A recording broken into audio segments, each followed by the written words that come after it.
أعمالنا من يهده الله فلا مضل له ومن يضلل فلا هادي له وأشهد أن لا إله إلا الله وحده لا شريك له وأشهد أن محمدا عبده ورسوله يا أيها الذين آمنوا اتقوا الله حق تقاته ولا تموتن إلا وأنتم مسلمون يا أيها الناس اتقوا ربكم الذي خلقكم من نفس واحدة وخلق منها زوجها وبث منهما رجالا كثيرا ونساء واتقوا الله الذي تساءلون به والأرحام إن الله كان عليكم رقيبا يا أيها الذين آمنوا اتقوا الله وقولوا قولا سديدا يصلح لكم أعمالكم ويغفر لكم ذنوبكم ومن يطع الله ورسوله فقد فاز فوزا عظيما أما بعد فإن أصدق الحديث كتاب الله وأحسن الهدي هدي محمد صلى الله عليه وسلم وشر الأمور محدثاتها وكل محدثة بدعة وكل بدعة ضلالة وكل ضلالة في النار. محترم مکرم حاضرین مجلس، آج آپ کے سامنے انشاءاللہ ہم سورۃ الانعام کی اہم آیتوں کی تفسیر پیش کرنے کی کوشش کریں گے۔ اللہ رب العالمین سے دعا ہے کہ اس سورے کے اہم پیغامات کو ہمیں سمجھنے اور ان کے مطابق اپنی زندگی گزارنے کی توفیق عطا فرمائیں۔ اس سورے کی شروعات ہوتی ہے توحید باری تعالیٰ سے اور اس کا اختتام بھی توحید باری تعالیٰ پر ہوتا ہے۔ شروع اور آخر کا پورا حصہ یہ توحید باری تعالیٰ ہے اور بیچ میں اللہ رب العالمین نے بہت سارے احکام کے تعلق سے اس سورے میں بات کی ہے۔ فقہی احکامات بھی ہیں، اسی طرح اخلاقی برائیوں کے تعلق سے بھی اس میں بیان ہے، اللہ رب العالمین کی رحمت کے تعلق سے خصوصاً کئی جگہوں پر اللہ تعالیٰ نے بیان کیا ہے۔ تو اس طرح یہ سورہ بہت ہی اہم ہے۔ اس کی شروعات ہوتی ہے اللہ رب العالمین کی توحید کی دلیل سے۔ اللہ رب العالمین کا ارشاد ہے الحمدللہ الذی خلق السماوات والارض وجعل الظلمات والنور ثم الذین کفروا بربهم یعدلون هو الذي خلقكم من طين ثم قضى أجلا وأجل مسمى عنده ثم أنتم تمترون۔ یہ یہاں سے اس سورے کی شروعات ہوتی ہے۔ اللہ رب العالمین نے شروع میں ہی اپنی وحدانیت کی دلیل کے طور پر بیان کیا ہے کہ اللہ رب العالمین کی ذات ہے جس نے زمین و آسمان کو پیدا کیا اور ظلمات اور نور کو بھی اللہ رب العالمین نے پیدا کیا۔ روشنی، اسی طرح تاریکی، ان تمام چیزوں کا خالق اللہ رب العالمین ہے۔ زمین و آسمان کا خالق اللہ رب العالمین ہے۔ اور اس بارے میں ہم اس سے پہلے بھی گفتگو کر چکے ہیں کہ اگر ان مخلوقات پر انسان غور کرے تو اللہ رب العالمین کے علاوہ کسی دوسرے کی عبادت نہیں کر سکتا، کیونکہ جو ان تمام چیزوں کا خالق ہے وہ صرف عبادت کا مستحق ہو سکتا ہے، اور جو خود مخلوق ہو، خالق نہ ہو، تو وہ کیسے عبادت کا مستحق ہو سکتا ہے؟ تو اللہ رب العالمین نے اس سورے کے اندر متعدد جگہوں پر اپنی وحدانیت کی دلیل پیش کی ہے، ایسی دلیلیں جو انسان روزانہ مشاہدہ کرتا ہے، دیکھتا ہے، محسوس کرتا ہے، لیکن ان پر غور و فکر نہیں کرتا۔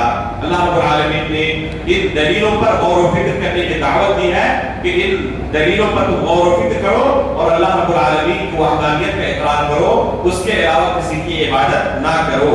اسی طرح اللہ رب العالمین نے چند ہی آیتوں کے بعد حکم دیا ہے لوگوں کو کہ اللہ رب العالمین کی اس زمین پر تم سیر و سیاحت کرو، گھومو، دیکھو، خصوصاً کن چیزوں کو؟ اللہ رب العالمین کا ارشاد ہے قل سیروا فی الارض ثم انظروا کیف کان عاقبۃ المکذبین، کہ تم سے پہلے جو امتیں گزر چکی ہیں جنہوں نے اللہ رب العالمین اور رسولوں کی تکذیب کی، ایمان نہیں لایا، ان کے اوپر بھی ہم نے یہ آیتیں نازل کی تھی، یہ دلیلیں ان کے سامنے بھی تھی، لیکن جن لوگوں نے اللہ رب العالمین کی وحدانیت کا اقرار نہیں کیا، رسولوں کی تکذیب کی، انہیں جھٹلایا، ان کا انجام کیا ہوا؟ ذرا زمین کی سیر و سیاحت کرو اور اپنی آنکھوں سے دیکھو کہ اللہ رب العالمین نے ان بڑی بڑی قوموں، طاقتور قوموں کے ساتھ کیا سلوک کیا اور ان کا انجام کیا ہوا۔ اس پہ نصیحت ہوگی تمہارے لیے کہ اگر ہم بھی اس راستے پر چلے تو ہمارا بھی انجام یہی ہونے والا ہے جو ہم سے پہلی قوموں کا اللہ رب العالمین کی نافرمانی کی بنا پر ہوا تھا۔ تو زمین کی سیر و سیاحت کرنا، اللہ رب العالمین کی نشانیوں کو دیکھنا بہت اچھی چیز ہے، لیکن عبرت کی نگاہ سے، لطف اندوزی کی وجہ سے صرف نہیں، بلکہ انسان جن چیزوں کا مشاہدہ کرتا ہے ان سے عبرت پکڑے، ان سے کچھ نصیحت حاصل کرنے کی کوشش کرے۔ اس مقصد سے اگر کوئی شخص زمین کی سیر و سیاحت کرتا ہے تو ایک عبادت ہے، اللہ رب العالمین کے حکم کی تعمیل ہے۔ اللہ رب العالمین نے اس سورے کے اندر کئی جگہوں پر اپنی رحمت کا تذکرہ کیا کہ اللہ رب العالمین نے اپنے اوپر رحمت کو فرض کر لیا ہے۔ جیسے کہ اس سورے کے شروع میں اللہ رب العالمین کا ارشاد ہے قُلْ لِمَن مَا فِي السَّمَاوَاتِ وَالْأَرْضِ قُلْ لِلَّهِ كَتَبَ عَلَى نَفْسِهِ الرَّحْمَةَ کہ اللہ رب العالمین نے اپنے اوپر رحمت کو لکھ لیا ہے، فرض کر لیا ہے۔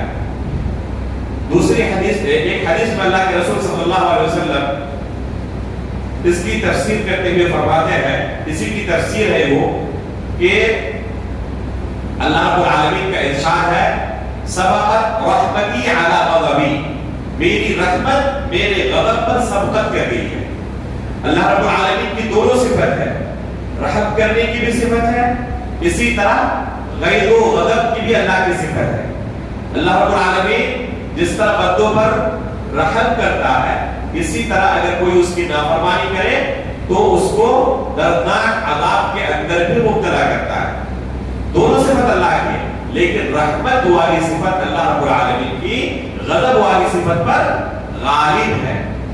اس کا ایک نمونہ اللہ رب العالمین نے اسی سورے کے آخر میں بیان کیا ہے۔ اللہ رب العالمین کا ارشاد ہے من جاء بالحسنة فله عشر أمثالها ومن جاء بالسيئة فلا يجزى إلا مثلها وهم لا يظلمون۔ یہ اللہ رب العالمین کی رحمت کا ایک مظہر ہے۔ دوسری آیت کے اندر اس سورے کے آخر میں اللہ رب العالمین نے اس رحمت کا ایک مظہر بیان کیا ہے، کیا من جاء بالحسنة فله عشر أمثالها، اگر کسی نے کوئی نیکی کی تو اللہ رب العالمین 10 گنا بڑھا کر اسے نیکی عطا کرتے ہیں۔ وَمَنْ جَاءَ بِالسَّيِّئَةِ فَلَا يُجْزَى إِلَّا مِثْلَهَا، اور اگر کسی نے کوئی گناہ کا کام کیا تو جتنا گناہ اس نے کیا ہے اتنا ہی اسے بدلہ دیا جاتا ہے، اس کا گریڈ نہیں بڑھایا جاتا۔ اللہ رب العالمین ایسا نہیں کرتا کہ ایک گناہ کیا ہے اور اس کے کھاتے میں 10 گناہ لکھے جائیں، ایسا نہیں کرتا۔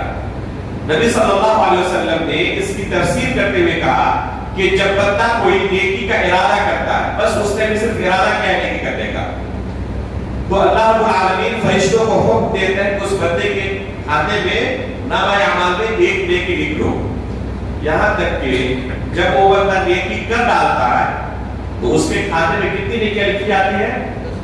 10 گنا سے لے کر 700 گنا تک۔ اسی نیکی کا گریڈ اللہ رب العالمین بڑھا دیتا ہے، یہاں تک کہ اسی نیکی پر اسے 10 گنا بدلہ عطا کرتا ہے۔ یہاں تک کہ بعض بندے ایسے ہوتے ہیں جنہیں اس سے بھی زیادہ اللہ رب العالمین بدلہ عطا کرتا ہے، یہاں تک کہ 700 گنا تک بھی بعض بندوں کو اللہ رب العالمین اسی ایک نیکی کی بنا پر بدلہ دیتا ہے۔ اور کچھ بندے ایسے بھی ہوتے ہیں جن کی نیکیوں کا گریڈ 700 گنا سے بھی زیادہ ہوتا ہے۔ یہ اللہ رب العالمین کا فضل و کرم ہے، اس کی رحمت ہے۔ اسی کے بالمقابل اللہ کے رسول فرماتے ہیں کہ گناہ کا معاملہ ایسا نہیں ہے۔ اگر کسی بندے نے گناہ کا کوئی ارادہ کیا، ابھی ارادہ کیا ہے، گناہ کیا نہیں ہے، تو اس کے کھاتے میں کچھ نہیں لکھا جاتا۔ نیکی کے موقع پر کیا ہوا تھا؟ صرف ارادہ کیا تھا اور ایک نیکی لکھ دی گئی۔ گناہ کے معاملے میں ایسا نہیں ہے، ابھی کچھ بھی نہیں لکھا جاتا اس کے کھاتے میں، یہاں تک کہ بندہ گناہ کر ڈالتا ہے۔ جب گناہ کر ڈالتا ہے تو کیا ہوتا ہے؟ اللہ رب العالمین اس کے کھاتے میں صرف ایک گناہ لکھنے کا حکم دیتے ہیں، جتنا کیا ہے صرف اتنا ہی گناہ لکھو، اس سے زیادہ نہیں۔ اور نیکی کے معاملے میں 10 گناہ سے لے کر 700 گناہ تک اسے بڑھا دیا۔ اب ایک سوال پیدا ہوتا ہے اس حدیث میں کیا کہا گیا کہ اس نے گناہ کا ارادہ کیا تھا لیکن گناہ کیا نہیں ہے، اس کے کھاتے میں گناہ نہیں لکھا جاتا۔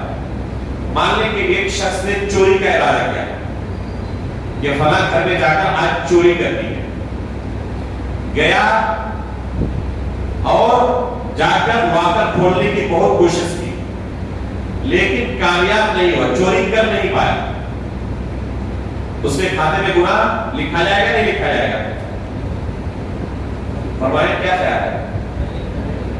نہیں لکھا جائے گا۔ اس لیے ہم کہتے ہیں کہ کتاب و سنت کو سمجھنے کے لیے فہم سلف بہت ضروری ہے، صرف ترجمہ کافی نہیں ہے۔ اس حدیث کا ظاہر یہی ہے کہ اس کے کھاتے میں ابھی اس نے گناہ کیا نہیں ہے، صرف ارادہ کیا تھا چوری کا، چوری تو بالفعل کیا نہیں نا اس نے، اس لیے اس کے کھاتے میں نہیں لکھا جائے گا۔ بظاہر یہی لگتا ہے لیکن حقیقت میں ایسا ہے نہیں۔ تمام نصوص کو سامنے رکھتے ہوئے نتیجہ اخذ کرنے کی ضرورت ہے۔ گناہ کا جو معاملہ ہے تو جب بندہ کوئی گناہ نہیں کرتا، ارادہ کیا تھا لیکن اس نے گناہ کیا نہیں ہے، تو یہ دو حال سے خالی نہیں ہے۔ گناہ کیا نہیں، ارادہ کیا تھا لیکن کیا نہیں، یہ دو حال سے خالی نہیں ہے۔ اس کی پہلی حالت یہ ہے کہ بغیر کسی سبب کے اس نے اس گناہ کو چھوڑ دیا، بغیر کسی سبب کے ارادہ کیا تھا اور بغیر کسی سبب کے اس گناہ کو چھوڑ دیا، نہیں کیا۔ تو ایسی صورت میں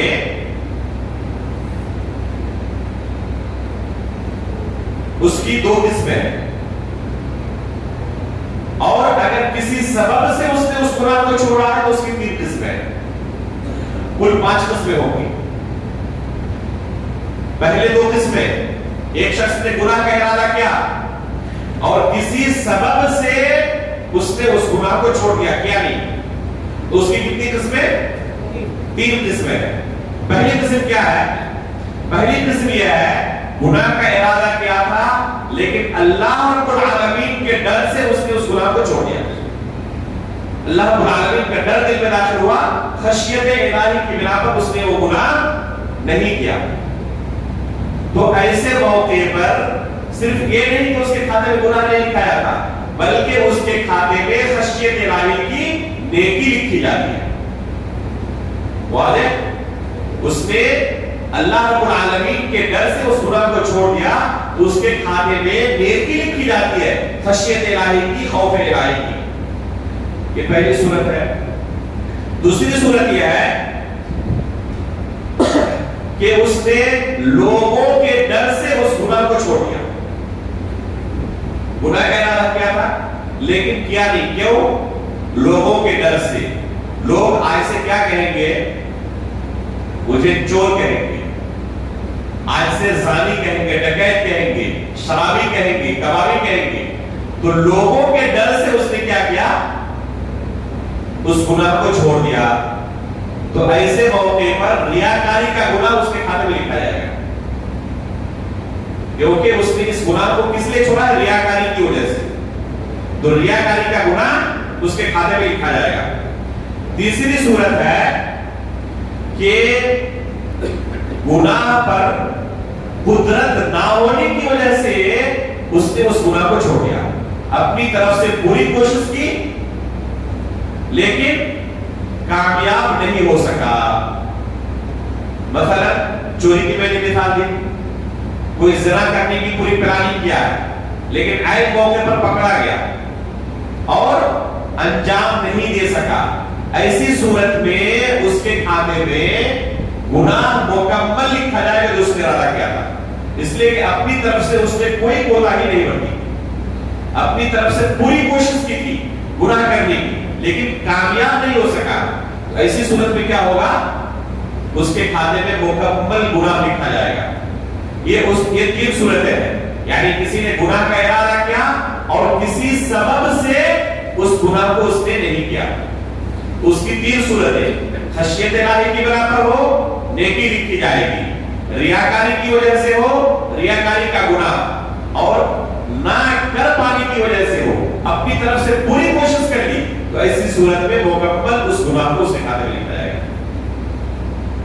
پہلی ہم نے 2 قسمیں کی تھی کہ کسی سبب سے چھوڑے اور دوسری قسم کے بغیر کسی سبب کے چھوڑ دے.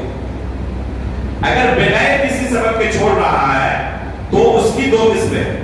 پہلی قسم یہ ہے کہ اس کے دل میں صرف گناہ کا ارادہ آیا تھا بس، اور وہ ارادہ دل کے اندر پختہ ارادے میں نہیں بدلا، صرف ارادہ آیا تھا اور چلا گیا، صرف ارادہ آیا تھا اور چلا گیا. تو ایسی صورت میں اس کے کھاتے میں گناہ نہیں لکھا جاتا ہے. ایسی صورت میں اس کے کھاتے میں گناہ نہیں لکھا جاتا ہے. دوسری صورت ہے کہ اس کے دل کے اندر ارادہ آیا اور پختہ ارادہ میں بدل گیا ہو، پورا عزم مسبب کر لیا کہ مجھے یہ کام کرنا ہے گناہ کا، لیکن بغیر کسی سبب کے چھوڑ دیا، کسی سبب کے نہیں، بغیر کسی سبب کے چھوڑ دیا، اس نے نہیں کیا. تو اس صورت کے بارے میں علماء کے درمیان اختلاف ہے کہ ایسی صورت میں اس کے کھاتے میں گناہ لکھا جائے گا یا نہیں لکھا جائے گا. شیخ الاسلام علامہ ابن تیمیہ رحمہ اللہ، امام نووی رحمہ اللہ اور دوسرے علماء نے راجح یہ قرار دیا ہے کہ اس صورت میں اس کے کھاتے میں گناہ لکھا جائے گا، کیونکہ یہ دل کا عمل ہے، اور جس طرح اعمال و جوارح کے اعمال ہوتے ہیں دل بھی اسی طرح عمل کرتا ہے. بما کسبت قلوبکم، اللہ تعالیٰ نے کہا ہے کہ دل کا بھی کسب ہوتا ہے، عمل ہوتا ہے. تو اس وجہ سے اس کے کھاتے میں گناہ لکھا جائے گا. صرف اس صورت میں اس کے کھاتے میں گناہ نہیں لکھا جائے گا جب صرف ارادہ آئے اور ارادہ پختہ نہ ہو. ارادہ آیا چلا گیا، تو ایسی صورت میں اس کے کھاتے میں گناہ نہیں لکھا جائے گا. اس لیے کوئی گناہ کے ارادے کو ہلکے میں نہ لے، گناہ کے ارادے کو ہلکے میں کوئی نہ لے. یہ سنگین ہو سکتا ہے اور بعض صورتوں میں آپ کے کھاتے میں گناہ لکھا جا سکتا ہے. ہاں اگر خشیت الہی کی بنا پر کوئی چھوڑ رہا ہے تو پھر وہ نیکی کا کام ہے. مثلا غار کا واقعہ آپ لوگوں کو یاد ہوگا، ایک شخص نے زنا کا ارادہ کیا تھا، لیکن کس کے لیے کیا تھا؟ اللہ رب العالمین کے خوف سے. اللہ رب العالمین کے خوف سے اس نے انجام نہیں دیا.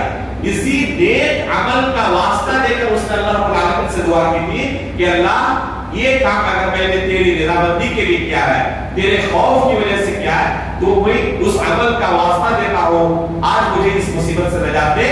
اور پتھر تھوڑا سا سرک گیا یہاں تک کہ اس کو نجات مل گئی. تو یہ نیک عمل ہے.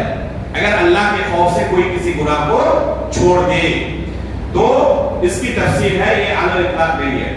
اس سورہ کے اندر اللہ رب العالمین نے کئی گناہ کبیرہ کا تذکرہ کیا اور ان گناہ کبیرہ سے بندوں کو روکنے کا حکم دیا. پہلی چیز کیا ہے؟ اللہ رب العالمین کا ارشاد ہے قل تعالوا واتلوا ما حرم ربكم عليكم الا تشركوا به شيئا. یہ سب سے بڑا جرم ہے کہ اللہ رب العالمین کے ساتھ کسی کو شریک نہ ٹھہراؤ.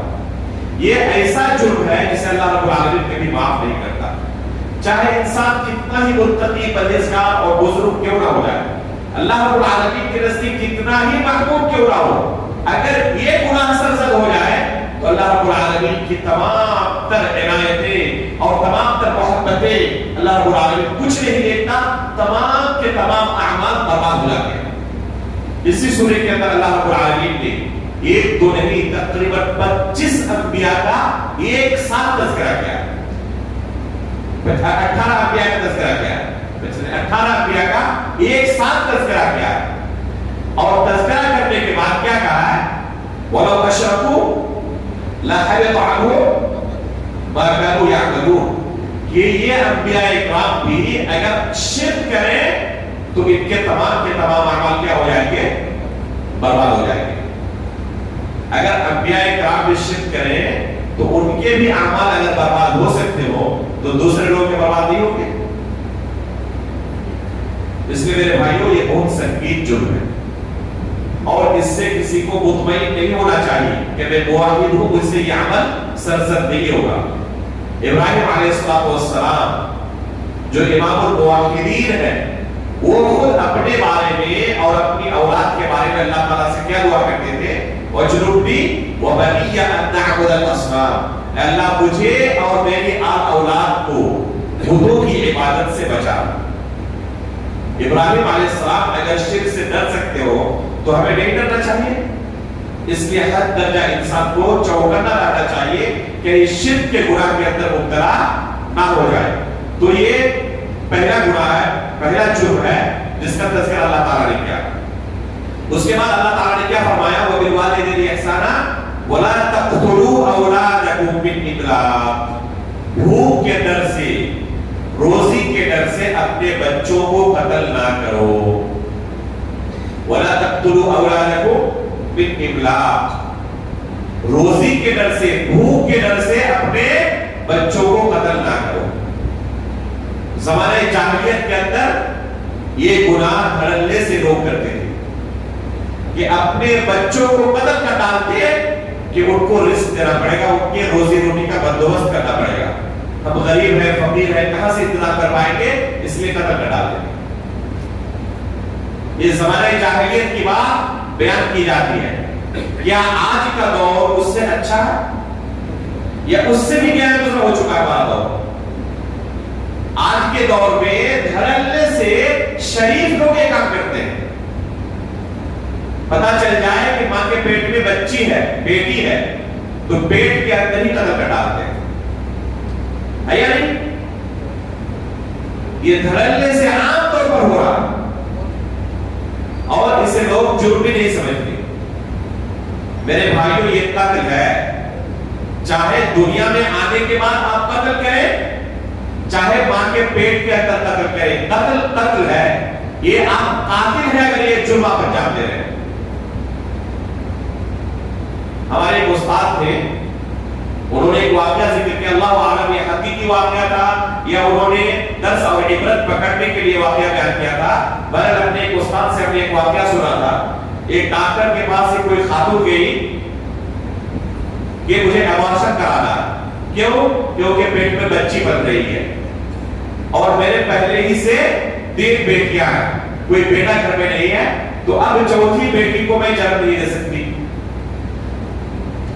تو ڈاکٹر نے کہا کہ جس حالت میں بچی کی عمر ہو چکی ہے پیٹ کے اندر، اس حالت میں ابارشن کرنا بڑا خطرناک ہے، کہ آپ کی بھی جان جا سکتی ہے۔ لیکن اس کا دوسرا حل میرے پاس ہے، کیا کہ اپنے آپ بیٹیوں کو لائیں جو پہلے ہی سے دنیا میں آ چکی ہے، ان میں سے کسی کو میں قتل کر دیتا ہوں۔ آپ کو 3 ہی رکھنا ہے نا، تو کسی ایک کو لائیں اسے قتل کر دیتا ہوں، 3 رہیں گی، آپ کو بھی تکلیف نہیں ہوگی۔ ابھی جو بیٹی پیٹ کے اندر پل رہی ہے، اس سے آپ کو بھی کافی تکلیف ہوگی۔ تو چیخنے لگی کہ کیا بات کر رہے ہیں، آپ میری بیٹی کو قتل کرنا چاہتے ہیں؟ ڈاکٹر صاحب نے کہا کہ یہی کام تو آپ خود کرنا چاہتے ہیں، آپ خود اپنی بیٹی کو قتل کرنے کے لیے آئے ہوئے ہیں۔ لوگ اسے سمجھتے نہیں کہ ہم قتل کر رہے ہیں، یہ قتل ہے اور اس جرم کی سزا اللہ رب العالمین کے پاس آپ کو بھگتنی ہوگی۔ وَإِذَا الْمَوْءُودَةُ سُئِلَتْ بِأَيِّ ذَنبٍ قُتِلَتْ، گریبان پکڑ کر اللہ رب العالمین کے پاس یہ بچے آئیں گی اور ان قاتلوں کے بارے میں اللہ رب العالمین کے پاس مقدمہ دائر کریں گی کہ ان سے پوچھیں کہ کس جرم کے اندر ہمیں قتل کیا تھا انہوں نے۔ تو یہ جرم آج بھی شرفا کرتے ہیں اور اسے کوئی جرم نہیں سمجھتے۔ اللہ رب العالمین نے اس جرم کے بارے میں اس آیت کے اندر بیان کیا، لا تقتلوا اولادکم من املاق، کہ اپنے بچوں کو رزق کے ڈر سے قتل نہ کرو، بھوک کے ڈر سے قتل نہ کرو۔ نحن نرزقکم وإیاہم، ہم تمہیں جس طرح روزی دیتے ہیں ان کو بھی روزی دینے والے ہیں، ہم انہیں بھی روزی دیتے ہیں، تمہیں بھی روزی دیتے ہیں، روزی دینے والے تم نہیں ہو۔ اللہ رب العالمین نے ہر ایک کی تقدیر میں رزق لکھ دیا کہ کسے کتنا ملنے والا ہے، انسان کوشش کر کے اس رزق کو حاصل کرتا ہے۔ اللہ رب العالمین نے آسمانوں کے اندر ہی فیصلہ کر دیا کسے کتنا مل رہا ہے۔ وَفِي السَّمَاءِ رِزْقُكُمْ وَمَا تُوعَدُونَ، تمہارے رزق کے بارے میں فیصلہ آسمانوں میں ہوگا۔ ایک انسان جب دنیا میں آتا ہے، 2 پیسہ کمانے لگتا ہے، سوچتا ہے کہ میں نے اپنی محنت سے اسے کمایا، یہ میری محنت کی کمائی ہے۔ وہ نہیں جانتا کہ ایک دن وہ ماں کے پیٹ میں تھا، ایک دم بے بس اور لاچار، وہاں پر بھی اللہ رب العالمین نے پورے 9 مہینے تک اسے رزق مہیا کیا۔ جب دنیا میں آیا تب بھی اللہ رب العالمین نے مکمل 2 سال تک ماں کے پستان میں اس کے رزق کا بندوبست کر دیا. اگر اللہ رب العالمین نے اس کے رزق کا بندوبست نہ کیا ہوتا تو وہاں وہ رزق حاصل کر سکتا تھا؟ وہ جو سسٹم ہے رزق کا وہ ایسا سسٹم ہے کہ دنیا کی کوئی طاقت ایسی نہیں جو اسے بدل سکے یا اپنی طرف سے ایجاد کر سکے. یہاں تک کہ ماں کے پستان میں جو دودھ آتا ہے بچے کو جس غذا کی ضرورت ہے اسی حساب سے دودھ آتا ہے. ایک 2 سال کا بچہ ہو اس ماں کے پستان میں جو دودھ آ رہا ہے ایک ہفتے کے بچے کے ماں کے پستان میں وہ دودھ نہیں آتا. دونوں کی غذائیت میں زمین و آسمان کا فرق ہوگا. تو اللہ رب العالمین نے کسے کس رزق کی ضرورت ہے, کہاں پر ضرورت ہے, ہر چیز کا بندوبست کر دیا ہے. وہی انسان جب دنیا میں خون گرم ہوتا ہے, اٹھا کٹھا نوجوان ہو جاتا ہے, 2 پیسہ کمانے لگتا ہے تو سوچتا ہے کہ رزاق میں ہوں, اللہ رب العالمین کو بھول جاتا ہے. ان اللہ هو الرزاق ذو القوة المتین, کہ اللہ رب العالمین رزاق ہے, تم نہیں. نحن نرزقکم وإیاہم, ہم انہیں بھی روزی اسی طرح دینے والے ہیں جس طرح ہم تمہیں روزی دیتے ہیں. ہم تمہیں بھی روزی دیتے ہیں, انہیں بھی روزی دیتے ہیں. تو رازق اللہ ہے. اسی طرح اللہ تعالیٰ نے آگے کہا وَلَا تَقْرَبُوا الْفَوَاحِشَ مَا ظَهَرَ مِنْهَا وَمَا بَطَنَ. اسی طرح فواحش سے, منکرات سے, گناہوں سے, چاہے وہ ظاہری ہو یا باطنی ہو, ہر طرح کی برائیوں سے بچو, اس کے قریب تک نہ جاؤ. وَلَا تَقْتُلُوا النَّفْسَ الَّتِي حَرَّمَ اللَّهُ إِلَّا بِالْحَقِّ, اور کسی بھی نفس کو ناحق قتل نہ کرو. صرف حق کے ساتھ قتل کسی کو کیا جا سکتا ہے اور اس کا پاور عام انسانوں کے ہاتھ میں نہیں.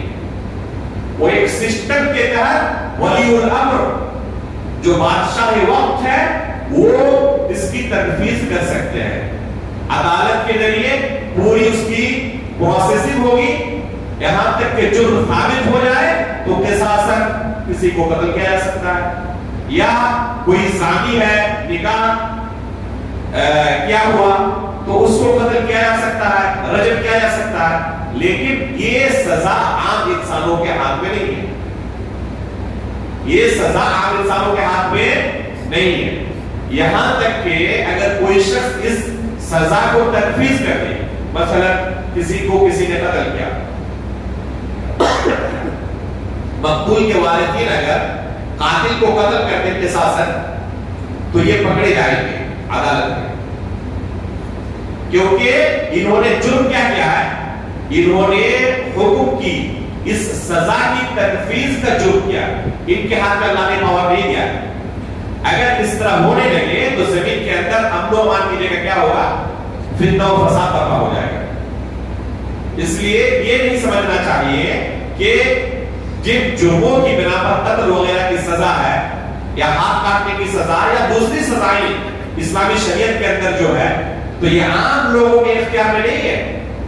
اس کا اختیار فقط اور فقط کن کے پاس ہے, بادشاہ وقت کے پاس ہے, یا جو ان کے نائبین ہو یعنی جج وغیرہ, جن کو انہوں نے یہ اتھارٹی دی ہے کہ آپ سزا دے سکتے ہیں. صرف انہی کے پاس یہ اختیار ہے, عام لوگوں کے ہاتھ میں یہ اختیار نہیں ہے. اس کے بعد اللہ رب العالمین نے کیا فرمایا, وَلَا تَقْرَبُوا مَالَ الْيَتِيمِ, اور اس کے بارے میں ہم پہلے بیان کر چکے ہیں کہ کتنا سخت جرم ہے یتیم کے مال کو کھانا.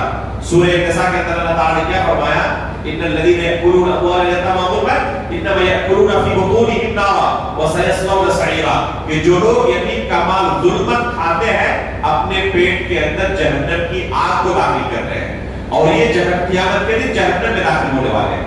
تو اس آیت میں بھی اللہ رب العالمین نے یتیم کے مال کے تعلق سے نصیحت کی کہ یتیم کے مال کے قریب تک نہ جاؤ. الا بالتي هي احسن حتى يبلغ اشدہ, یہاں تک کہ احسن طریقے سے تم اتنا کھا سکتے ہو جتنی شریعت نے تمہیں اجازت دی ہے. اگر کوئی یتیم کی کفالت کر رہا ہے تو اجرت کے طور پر اتنا لے سکتا ہے جتنا عرف عام میں لینے کا رواج ہے.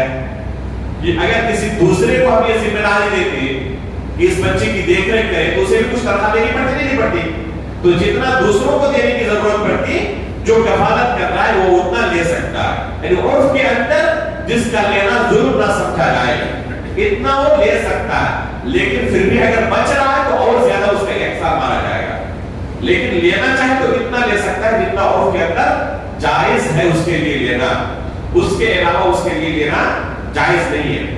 آگے اللہ رب العالمین نے کہا وَأَوْفُوا الْكَيْلَ وَالْمِيزَانَ بِالْقِسْطِ، جب کسی کو ناپ تول کر کچھ دو تو پورا پورا دو، ڈنڈی نہ مارو، یہ بہت بڑا جرم۔ جو لوگ اس طرح ڈنڈی مار کے یہ سوچتے ہیں کہ ہم نے کچھ کما لیا، یہ حقیقت میں ایک حرام مال کو اپنے گھر میں داخل کر رہے ہیں، اور یہ نہ سمجھے کہ ہم نے چالاکی سے کچھ زیادہ کما لیا ہے، کسی دوسرے راستے سے نکل جائے گا آپ کا ایمان، کسی دوسرے راستے سے آپ کا ایمان نکل جائے گا جو حرام طریقے سے اپنے گھر میں آپ نے داخل کیا ہے۔ اس لیے بات سلف صالحین کے تعلق سے آتا ہے کہ جب کسی کو کوئی سامان وزن کر کے دیتے تو ترازو کو اچھی طرح صاف کرتے اس کے بعد دیتے۔ پوچھا گیا کہ کیوں؟ کہتے ہیں کہ اس میں جو گرد و غبار ہے، میں نہیں چاہتا اس گرد و غبار کے بالمقابل بھی کچھ اس کو ہم بیچ دیں اور اپنے بچوں کو میں اس طرح حلال کا مال کھلاؤں، اتنا بھی ہمیں پسند نہیں ہے۔ یہ حرام کا مال اگر جسم کے اندر جائے اس کے اندر برکت ختم ہو جاتی ہے، بلکہ ایک حدیث کے اندر وعید آئی ہوئی ہے کہ وہ جسم جنت میں داخل نہیں ہوگا جس جسم کی پرداخت کس سے ہوئی ہے؟ حرام کمائی سے ہوئی ہے۔ وہ جسم جنت میں نہیں جائے گا جس کی نشو و نما اور جس کی پرداخت حرام کمائی سے ہوئی ہے۔ یہ کوئی آسان معاملہ نہیں ہے، یہاں تک کہ دعا کی قبولیت کے جو آداب بیان کیے گئے تھے ان میں سے کیا تھا؟ اگر کوئی اللہ رب العالمین کے ناموں کے وسیلے سے مانگے اس کی دعا قبول ہوتی ہے۔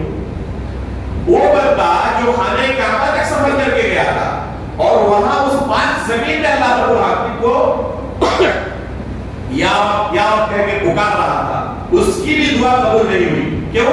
مطعمہ حرام ومشربہ حرام وملبسہ حرام وغذی بالحرام فأنى يستجاب لذلك۔ اس کا کھانا حرام ہے، پینا حرام ہے، لباس حرام ہے، غذا حرام ہے، کہاں سے اس کی دعا قبول ہوگی؟ ابلیس نے جب اس نام کے وسیلے سے مانگا تھا رب انذرنی الی یوم یبعثون، تو ابلیس کی دعا اللہ نے قبول کر لی تھی، لیکن اس بندے کی دعا قبول نہیں کر رہا ہے۔ کیوں؟ کیونکہ اس کی پرورش حرام کمائی سے ہوئی ہے۔ تو میرے بھائیو، کسی چیز کی برکت کب ہوگی؟ جب حلال طریقے سے اسے کمایا جائے۔ اس لیے اپنے بچوں کو حرام نہ کھلائیں، کم کھلائیں لیکن حلال کھلائیں۔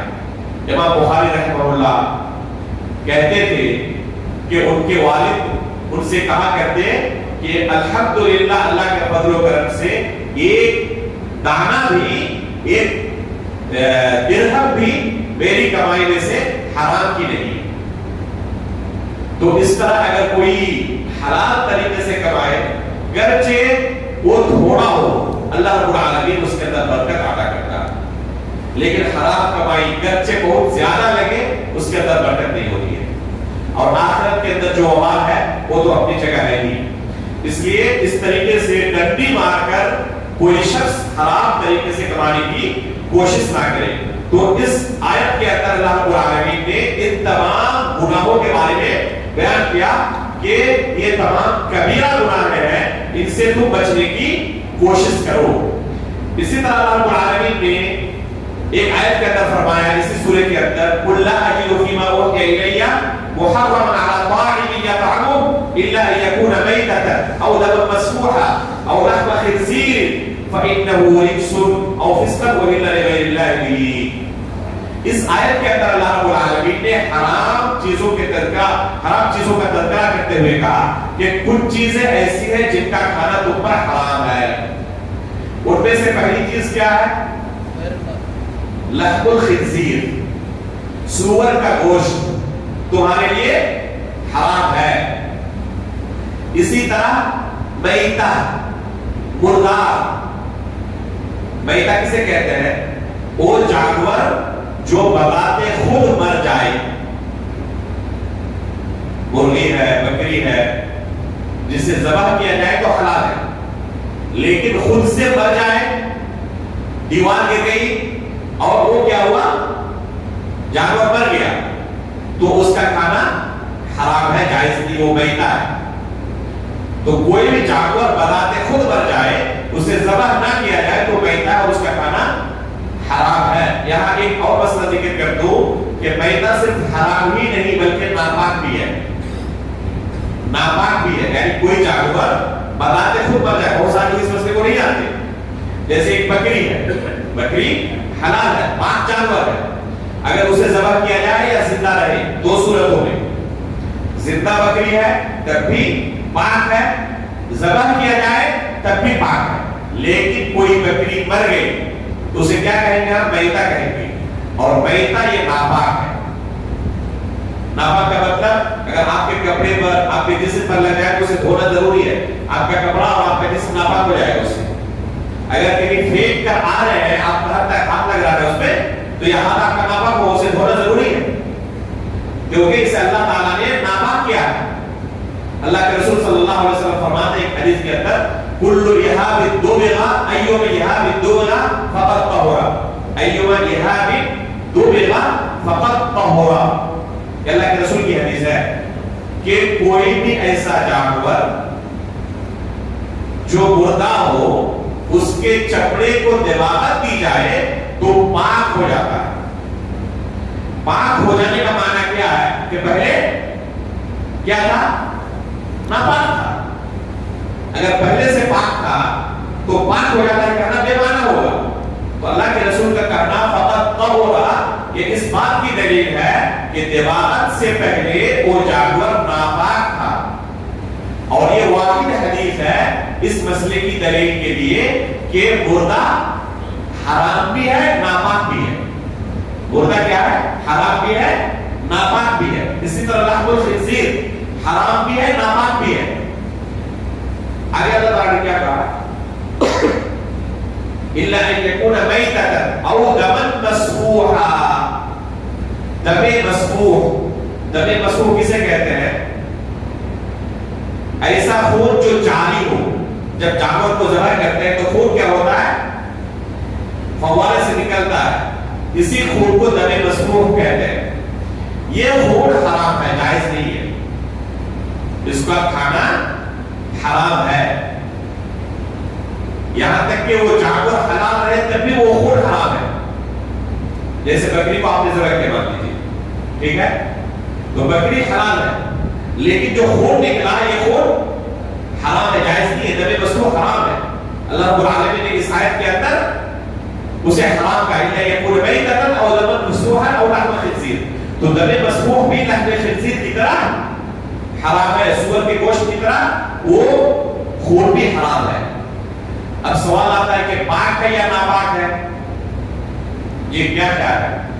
اگر جسم سے خون نکل جائے آپ کا، ٹھیک ہے، وضو کر کے آپ آئے تھے اور جسم سے خون نکل گیا، کچھ کٹ گیا اور جسم سے خون نکل گیا، پہلا سوال یہ کہ آپ کا وضو باقی ہے یا ٹوٹ چکا، اور دوسرا کہ اس خون کو دھونا ضروری ہے یا ضروری نہیں ہے۔ آپ کے کپڑے پر لگ گیا تو کپڑا ناپاک ہو گیا، پاک ابھی بھی ہے، یہ کیا فرماتے ہیں، وضو نہیں ٹوٹتا، صحیح جواب، لیکن اس کی قید ہے کہ پیشاب پاخانے کے علاوہ کسی دوسرے راستے سے جسم سے خون نکلا ہو۔ اگر پیشاب و پاخانے کے راستے سے خون نکلے تو اس سے وضو ٹوٹ جائے گا، اس کے علاوہ جسم کے کسی دوسرے حصے سے اگر خون نکلے، بعض لوگوں کی بیماری رہتی ہے نکسیر کی، ناک سے خون ٹپکنے لگتا ہے، اس سے وضو نہیں ٹوٹتا۔ اب دوسرا سوال کہ یہ پاک ہے یا ناپاک ہے، اس بارے میں علماء کے درمیان اختلاف ہے۔ راجح قول کے مطابق یہ خون پاک ہے، ناپاک نہیں ہے، یہ خون پاک ہے، ناپاک نہیں ہے۔ عمر فاروق رضی اللہ تعالیٰ عنہ کو جب شہید کیا گیا تو مسجد نبوی کے محراب میں کیا تھے، نماز پڑھانے کے لیے آگے بڑھے تھے، نماز شروع کر چکے، اور اس حالت میں اس مجوسی نے خنجر مار دیا، نیزہ مار دیا،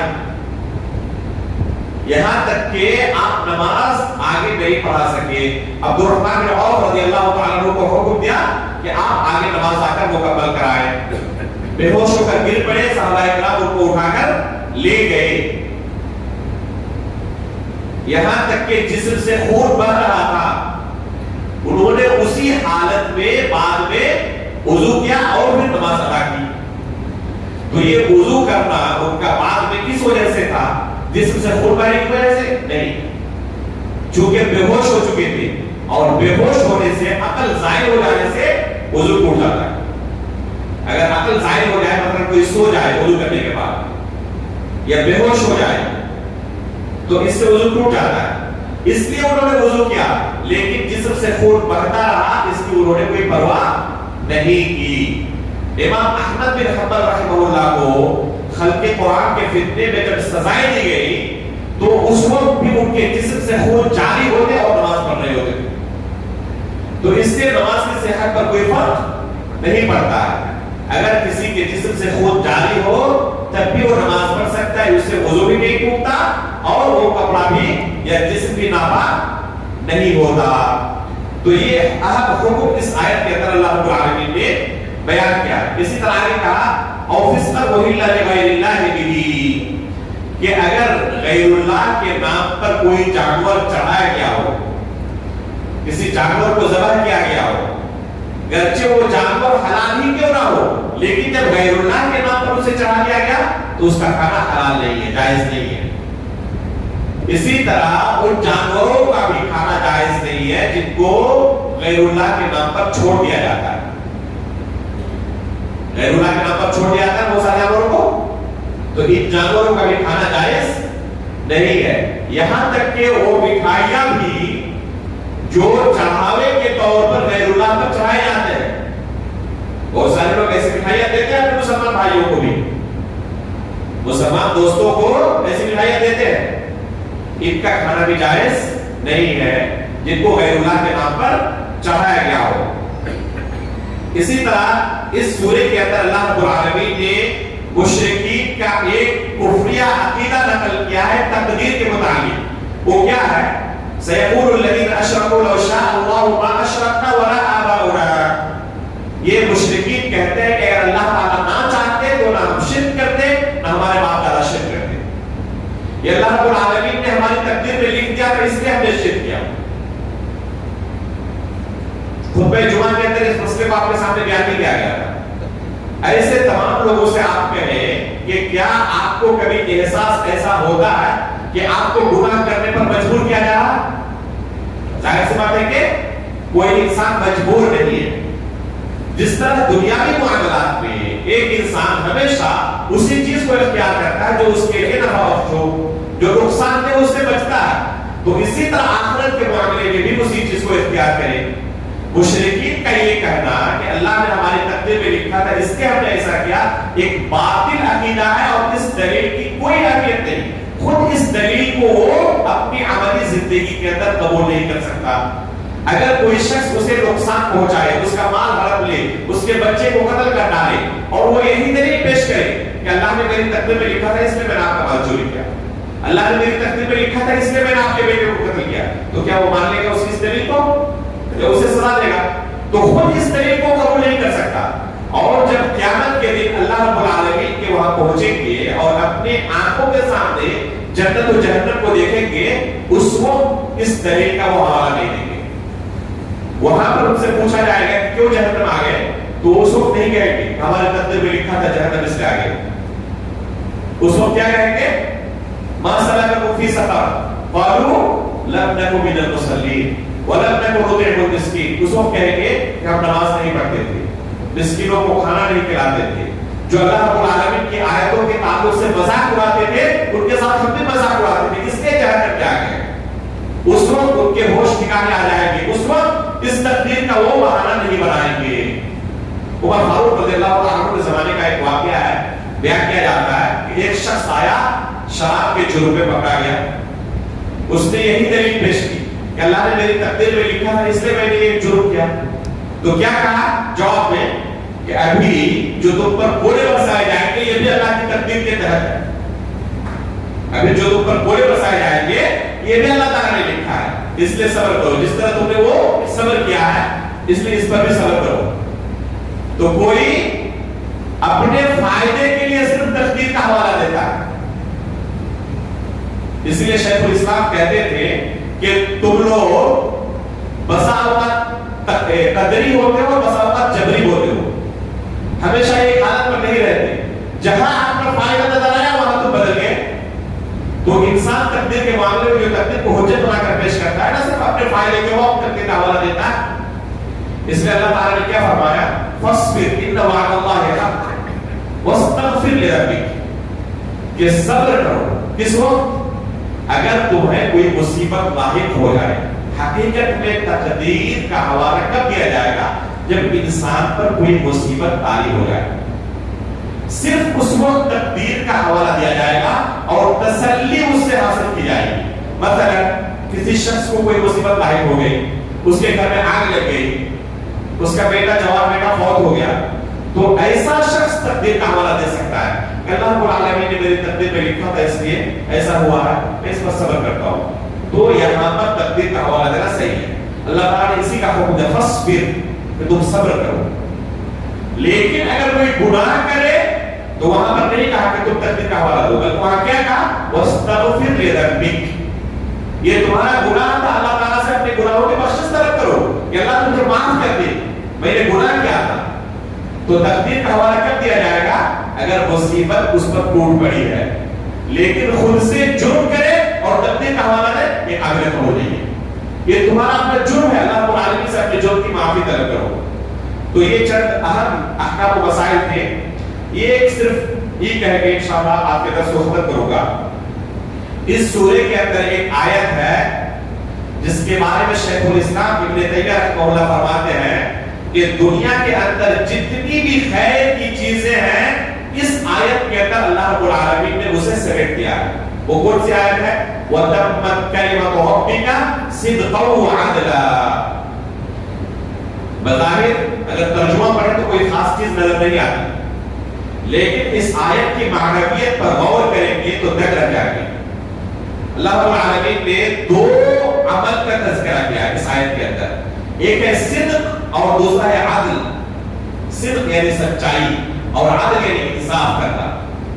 شیخ الاسلام ابن تیمیہ رحمہ اللہ فرماتے ہیں کہ دنیا کے اندر جتنی بھی بھلائیاں ہیں, جتنی بھی خیر کی چیزیں ہیں, ان تمام کا خلاصہ یعنی صدق اور عدل ہے. وہ صدق سے اور عدل سے خارج نہیں ہے. کوئی ایسی نیکی, کوئی ایسی بھلائی آپ دکھا نہیں سکتے جس کے اندر صدق اور عدل کا بھرو نہ ہو. تمام طرح کی خیرات کا, تمام طرح کی اچھائیوں کا خلاصہ کیا ہے؟ یعنی صدق اور عدل. استاد محترم شیخ صالح بن عبداللہ بن احمد العثیمی حفظہ اللہ, شیخ الاسلام ابن تیمیہ رحمہ اللہ کے ایک اور نقل کرنے کے بعد فرماتے تھے کہ صدق اور عدل بھی بغیر علم کے ممکن نہیں ہے. بغیر علم کے انصاف کرنا ممکن ہے؟ بغیر علم کے انصاف کرنا ممکن نہیں ہے. اس لیے اگر خلاصے کے طور پر کہا جائے کہ ہر طرح کے خیر کا مجموعہ علم ہے تو بیچارہ ہوگا. تمام طرح کی شر جہالت میں ہے اور تمام طرح کی بھلائی علم میں ہے. اس لیے انسان کو چاہیے کہ علم حاصل کرے. جتنا اس کے پاس علم آتا جائے گا اس کے پاس خیر جمع ہو رہا ہے اور اتنا اس سے شر دور ہو رہا ہے, جہالت دور ہو رہی ہے. اللہ رب العالمین سے ہم دعا کرتے ہیں کہ اللہ رب العالمین تمام طرح کے خیر کو حاصل کرنے کی اور تمام طرح کے شر سے دور رہنے کی ہمیں توفیق عطا فرمائے.